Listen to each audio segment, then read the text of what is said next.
सभी छात्रों को गुड इवनिंग। आज जैसा कि मैं ब्लैक बोर्ड पर लिखा हूँ टॉपिक आव्यूहों के योग के गुणधर्म। बच्चों, आव्यूहों के योगफल के कुछ गुणधर्म होते हैं। यदि हम इन गुणधर्मों का पालन करेंगे, इन गुणधर्मों के बारे में जानकारी रखेंगे तो हमारे जटिल से जटिल सवाल बहुत आसानी से लग जाएगा। जो कल मैं बताया था कि दो आव्यूहों का योगफल तभी संभव है जब दोनों समान ऑर्डर के हों, अगर समान कोटि के हों। इसी बात पर हम आज इनके गुणधर्मों का अध्ययन करेंगे। सबसे पहले नियम था क्रम विनिमय नियम। क्रम विनिमय नियम, क्रम विनिमय नियम हम इंग्लिश में कहते हैं commutative law.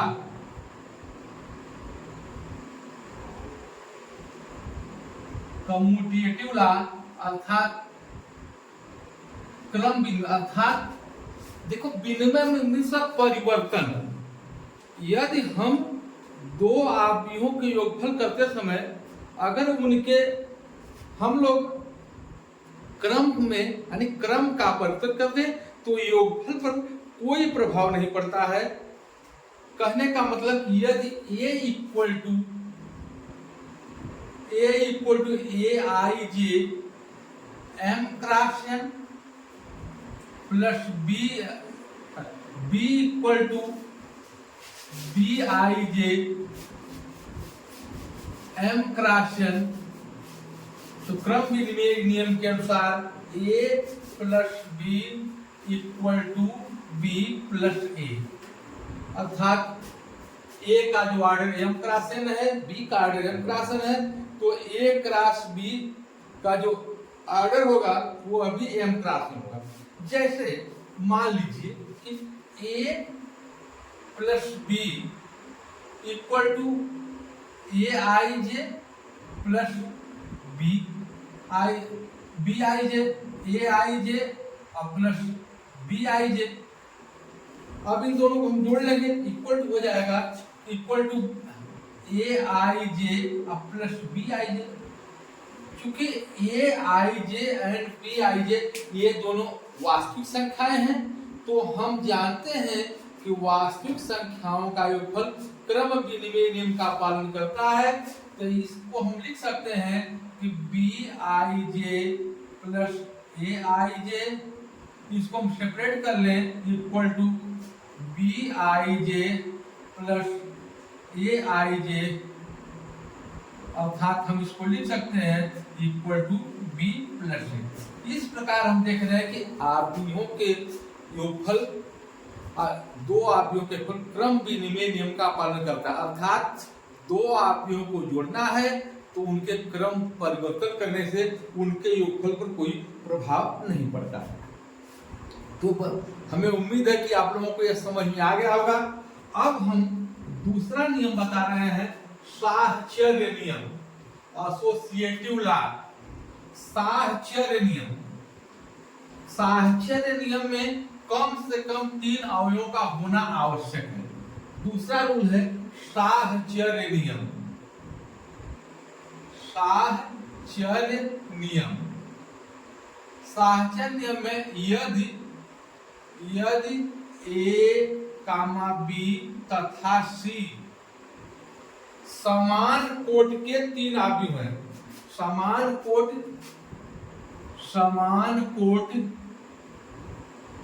Same order 3 cross m cross n के 3 आव्यूह हैं, 3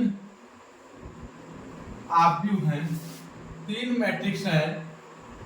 इसका अभिप्राय हो जाएगा बच्चों कि a प्लस, जहां a equal to A I J M cross n, b equal to B I J M cross n, c equal to C I J M cross n।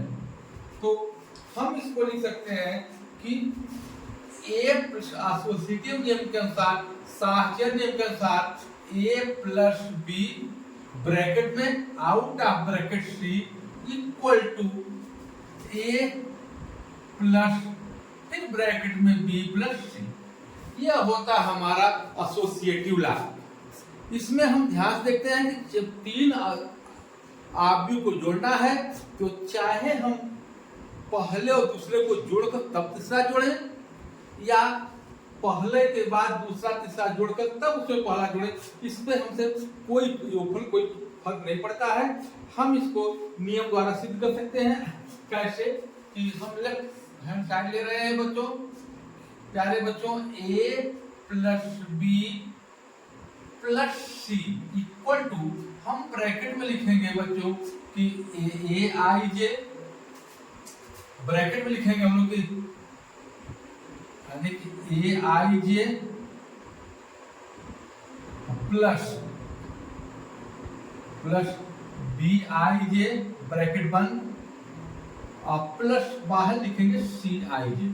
अब बच्चों हम इसको लिख सकते हैं, इसको दोनों पहले इनको जोड़ लेंगे तो हो जाएगा ए आई जे और प्लस बी आई जे। अब इसको ब्रैकेट बंद कर देंगे हम लोग।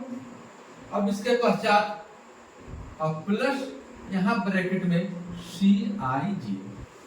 अब चूंकि ये दोनों एक आव्यूह है, अभी अब ए आई जे मिलकर एक आव्यूह हो गए और सी आई जे अलग आव्यूह है, तो इसको हम क्या करेंगे बच्चों, हम इसको एक दिनों मिलाकर एक साथ लिख सकते हैं। तो हम लिख सकते हैं A I J plus B I J bracket में और प्लस सी आई जे। और हम जानते हैं कि वास्तविक संख्याओं का योगफल साहचर्य नियम का पालन करता है। इस प्रकार हम उसको अलग लिख सकते हैं कि A I J plus bracket में लिख देंगे बी आई जे और प्लस सी आई जे। इसका मतलब ये अलग मैट्रिक्स बन सकता है कि ए आई जे और प्लस यहाँ पर हो जाएगा ब्रैकेट में यानी कि बी आई जे और plus C I J plus C I जे। इसका मतलब इसको फिर सेपरेट कर लेंगे कि हमारा पहला हो जाएगा ए आई जे और प्लस ये इस ब्रैकेट अलग अलग हो जाएगा कि बी आई जे और प्लस सी आई जे। यहाँ पर बड़े ब्रैकेट लिखेंगे सी आई जे, अर्थात इसको हम लिख सकते हैं बराबर ए प्लस बी और प्लस सी। कहने का अभिप्राय है कि आव्यूहों का जो योगफल होता है, अगर तीन आव्यूह समान क्रम के हैं तो वो एसोसिएटिव लॉ अगर साहचर्य नियम का पालन करते हैं। अब मैं ये बताऊंगा कि आव्यूहों के योगफल का तत्सम आइडेंटिटी ऑफ ए मैट्रिक्स। तो यदि ए कोई आव्यूह है और जीरो एक आव्यूह है, यानी यदि योग का तत्सम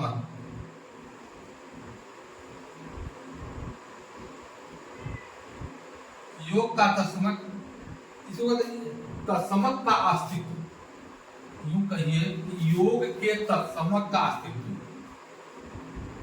योग के तत्समक का अस्तित्व, एग्जिस्टेंस ऑफ एडिटिव आइडेंटिटी, कि यदि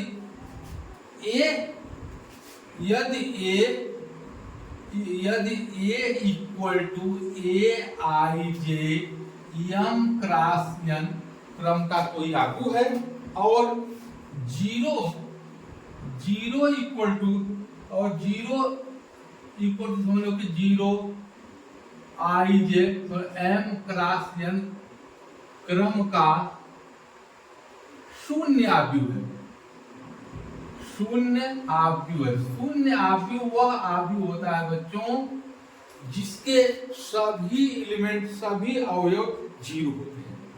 शून्य आव्यूह ऐसा आव्यूह होता है जिसके सभी अवयव जीरो होते हैं, कोई भी एलिमेंट कोई वैल्यू नहीं होती, सब एलिमेंट की वैल्यू जीरो होती है। तो जैसे लिखेंगे, इसलिए a plus 0 equal to 0 plus a equal to a। अर्थात तत्समक का अभिप्राय हुआ कि तत्समक ऐसे आव्यूह होते हैं जिनको हम किसी आव्यूह ए में जोड़े उसके मान पर कोई भी असर न पड़े।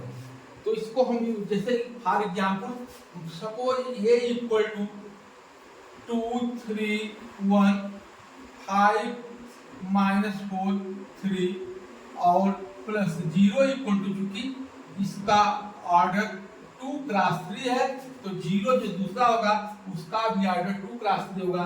तो लिखेंगे 0 0 0 0 0 0।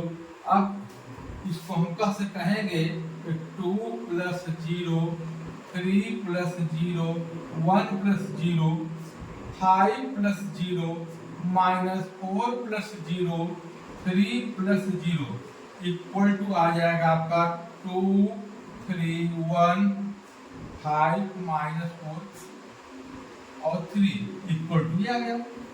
कहने का अभिप्राय हमारा यह है कि यदि किसी आव्यूह में शून्य आव्यूह को हम जोड़ेंगे तो उसका कोई असर उसके मान पर नहीं, उसके आव्यूह के मान पर कोई असर नहीं पड़ेगा।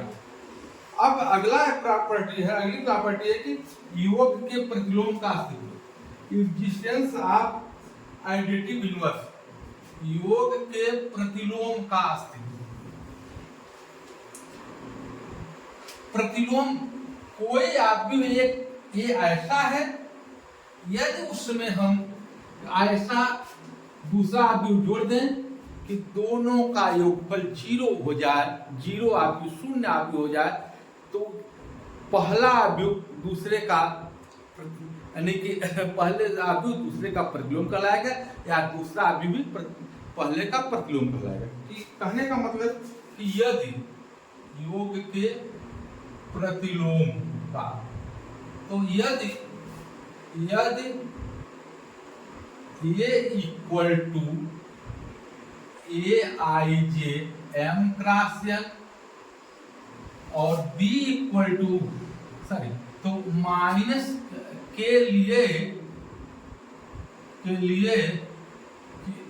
Minus A equal to minus A I J इस प्रकार होगा कि माइनस ए के लिए minus A I J minus M cross N इस प्रकार होगा कि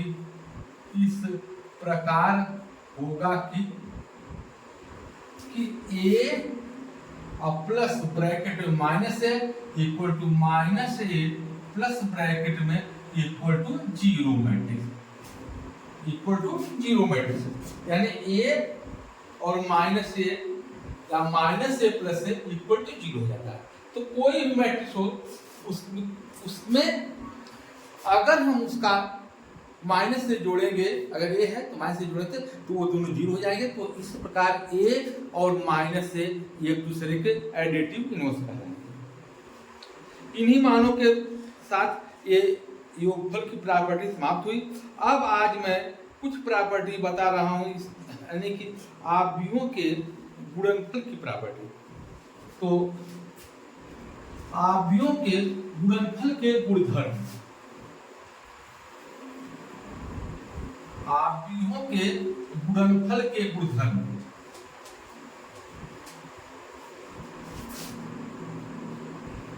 आव्यूहों के गुणनफल के गुणधर्म। तो सबसे पहली विशेषता होती है बच्चों, कल मैं बताया था कि a इंटू बी तभी संभव है जब a का नंबर ऑफ रो, a का नंबर ऑफ कॉलम b के नंबर ऑफ रो के बराबर है। यानी कि आव्यूहों का गुणनफल तभी संभव है जब a के नंबर ऑफ कॉलम b के नंबर ऑफ रो के बराबर। जैसे थोड़ा सा समझ लीजिए कि a इक्वल टू, मान लीजिए A I J M cross N है और b equal to B J के एन क्रॉस पी है। यह दो आव्यूहों का गुणनफल तभी संभव होता है बच्चों जब आव्यूह ए के number of column of B के नंबर ऑफ रो के बराबर हो, तो इन दोनों का गुणनफल हो जाएगा ए आई जे, यानी कि तब ये लोग A into B equal to हो जाएगा, देखिए हो जाएगा यानी कि A I J M cross N into B B J के एन क्रॉस पी हो जाएगा, इंप्लाई दैट हो जाएगा कि सिग्मा जे इक्वल टू 1 से N A I J into B J K, या इसको हम लिख सकते हैं कि सी यानी इक्वल सी आई के, ये गायब हो जाएगा सी आई के और एम क्रॉस, और इसका जो ऑर्डर होगा एम क्रॉस टी। तो कल इसको मैं चर्चा किया था, अब आप लोगों को इसके प्रॉपर्टी पर चर्चा करना है। तो सबसे पहली विशेषता होती है कि आव्यूहों के गुणनफल का जो दो आव्यूह गुणनफल क्रम विनिमय नियम का पालन नहीं करता है। यह ध्यान से सुन लीजिए कि दो आव्यूहों का गुणनफल जो है क्रम विनिमय नियम का पालन कभी नहीं करता है। अर्थात यदि ए इंटू बी संभव है तो ए इंटू बी अगर प्राप्त हो रहा है तो हो सकता है कि बी इंटू ए मिले, और बी इंटू ए मिल रहा है तो A into B not equal to B into होता है, बी इंटू ए होता है। तो पहला गुण होता है कि यह क्रम विनिमय नियम पालन नहीं करता है। क्रम विनिमय में बदलना, क्रम बदलने पर क्रम विनिमय नियम का पालन नहीं करता है। कौन आव्यूहों, दो आव्यूहों का गुणनफल क्रम विनिमय नियम पालन नहीं करता, अर्थात A into B not equal to B into A. और यदि दो शून्येतर आव्यूह, दो आव्यूह ऐसे हैं जिनका गुणनफल जिनका मान शून्य नहीं है, दो आव्यूह ऐसे हो सकते हैं जिनका मान शून्य नहीं है लेकिन उन दोनों का गुणनफल 0 हो जाता है।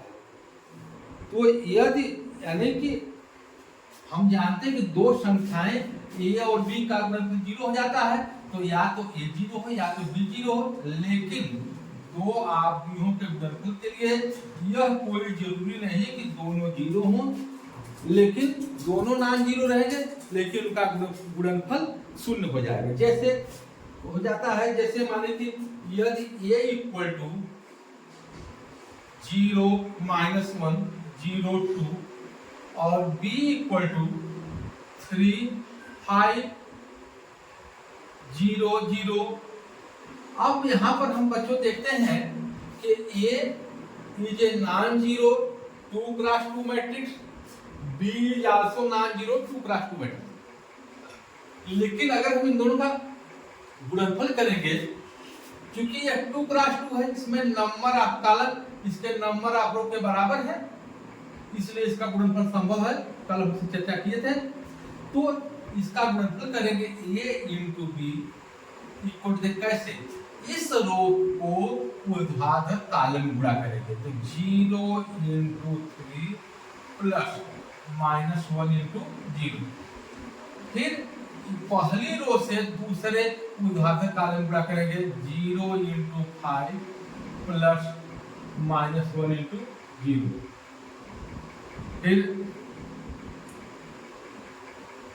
इस दूसरी रो से पहले कॉलम गुणा करेंगे, तो 0 इंटू 3 और प्लस 2 इंटू 0।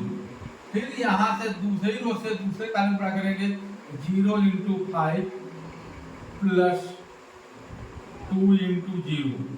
इस प्रकार हम देखते हैं कि 0 हो जाएगा, 0 इंटू 3 0, माइनस इंटू 0 0 प्लस 0 0 हो जाएगा। यहाँ पर भी यह 0 इंटू 5 0, -1 इंटू 0 यह भी 0 हो जाएगा। तो 0 इंटू 3 0, 2 इंटू 0 0 और 0 इंटू 5 0, 2 इंटू 0 0। इस प्रकार से यदि a और b दो अशून्य गुणन आव्यूह हैं नॉन जीरो मैट्रिक्स है लेकिन इनका गुणनफल भी शून्य हो जाता है। तो यह जान लीजिए कि दो, ये पहली प्रॉपर्टी ये समझ लीजिए कि दो शून्येतर आव्यूहों के गुणनफल के रूप में कभी कभी शून्य आव्यूह मिल जाता है। ऐसा हम नहीं कर सकते कि यदि इनका गुणनफल दोनों शून्य है तो जो है कि शून्य आव्यूह नहीं मिलेगा। फिर अगला आता है इसमें साहचर्य नियम। तो यदि तीन आव्यूह गुणन के योग्य हैं तो वह साहचर्य नियम का पालन करते हैं। साहचर्य नियम देखें बच्चों कि एसोसिएटिव लॉ, साहचर्य नियम, साहचर्य नियम, साहचर्य नियम किन्हीं यानी कि तीन आव्यूह ए, बी और सी के लिए बच्चों यदि तीनों गुणा के योग्य हैं तो ए, बी और सी के लिए यह ए इंटू बी, अगर हम यदि एक गुणन के योग्य हैं तो A into B into C equal to A into B into C. अर्थात यदि हम पहले दोनों गुणा करें तब तीसरे गुणा करें, और यहाँ पर पहले को बाहर रखकर दूसरे तीसरे को गुणा कर तब गुणा करें। यहाँ पर बच्चों जब भी साहचर्य नियम पालन करोगे क्रम परिवर्तन नहीं होना चाहिए। इस अगला नियम है, दो नियम और हैं मैं बता दे रहा हूँ।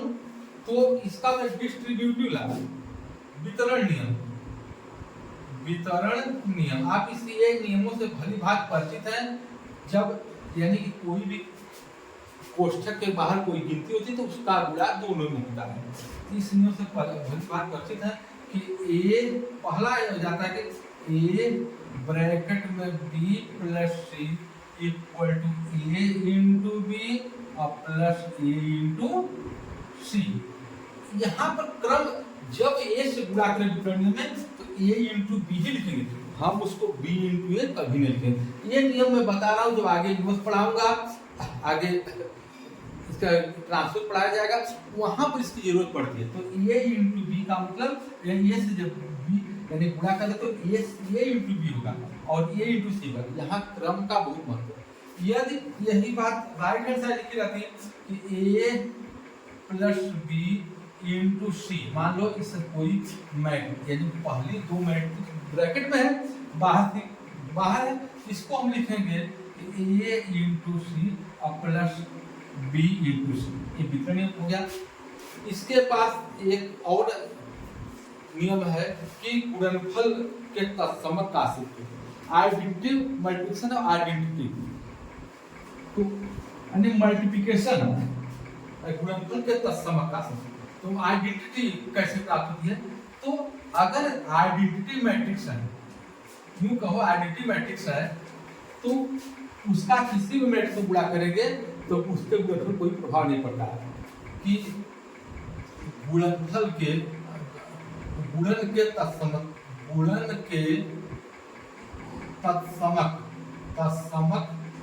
का अस्तित्व, गुणन के तत्समक का अस्तित्व तो जैसे for example A into I equal to I into A, जहां आई तत्समक आव्यूह, तत्समक आव्यूह का मतलब ऐसा आव्यूह जिसके मुक्त विकर्ण के समस्त ऐसा स्क्वायर मैट्रिक्स वर्ग आव्यूह। जान लो बच्चों, तत्समक आव्यूह में तभी जो होगा कि प्रत्येक वर्ग आव्यूह के लिए, यहाँ पर हम नोट कर लेंगे, प्रत्येक वर्ग आव्यूह एक ही। अब आपको मैं कंफर्म कर दूं कि वर्ग आव्यूह वह आव्यूह होता है जिसके नंबर ऑफ रो और नंबर ऑफ कॉलम दोनों बराबर होते हैं। और इसमें जब जिस कोट का वर्ग आव्यूह स्क्वायर मैट्रिक्स ए लिखेंगे उसी कोट का हम आइडेंटिटी आई में लिखेंगे। जैसे मान लीजिए कि ए इक्वल टू 3 2 4 1 5 -3 2 -6 1। अब यह क्योंकि 3 क्रॉस 3 क्रम का मैट्रिक्स ले रहे हैं ये, तो हम आई भी लिखा 3 क्रॉस 3 का ही लेंगे, और 3 क्रॉस 3 का मैट्रिक्स आई जो होता है इस प्रकार हो जाएगा। इसके मुख्य विकर्ण के अवयव जो बाएं ओर से इधर दाहिने नीचे जाएंगे, यह मुख्य विकर्ण होता है। इसके मुख्य विकर्ण के अवयव 1 होते हैं, बाकी सभी अवयव 0 होते हैं। ये 1 0 0 0 1 0 0 0 1, ये भी m + n क्रम का भी है। तो इसमें यानी कि a i j बराबर 0 जब i ≠ j, और a i j बराबर 1 जब i बराबर j। यह है इसकी तो आइडेंटिटी मैट्रिक्स की डिफिनेशन है। तो a × i, हम a × i बराबर देखो 3 2 4 1 5 -3 2 -6 1 इनटू 1 0 0 0 1 0 0 0 1। जब मल्टीप्लिकेशन करेंगे तो देखिए 3 1 जा 3 प्लस 2, इसको 3 1 जा 3 3 × 1 प्लस 2 × 0 प्लस 4 × 0। इसी प्रकार से इसका 3 × 0 2 × 1, यहाँ 2 मिल जाएगा, 3 × 0 प्लस 2 × 1 प्लस 4 × 0, और फिर 3 × 0 प्लस 2 × 0 प्लस 4 × 1। इसी प्रकार से हम हर और दूसरी को गुणा करेंगे तो 1 × 1 प्लस 0 मिलेगा, प्लस 0 मिलेगा। यहाँ पर जो इसे 1 × 0 5 × 1, ये 5 यानी 0 प्लस 5 प्लस 0 मिल जाएगा। यहाँ पर इसको पूरा करेंगे तो 1 × 0 5 × 0, और ये -3 × 1 हो जाएगा 0 प्लस 0 × -3 मिल जाएगा। और यहाँ पर देखिए 2 × 1 -6 × 0 1 × 0, यानी इस रो से इस क्षैतिज के संगत में गुणा करते हैं तो 2 प्लस 0 प्लस 0, और फिर हो जाएगा कि 0 -6 0 प्लस 0 और 0 प्लस 0 1। अर्थात इसको सॉल्व करेंगे तो आपको हमको पुनः वही यानी कि a × i = a मिल जाएगा हमको 3 2 4 1 5 -3 2 -6 1, अर्थात a × i हो जाएगा a। इसी प्रकार से हम लिख सकते हैं कि इस प्रकार से हम कह सकते हैं a × i = a। इस प्रकार से यह बहुत ही महत्वपूर्ण है, इस नियम को जानिए।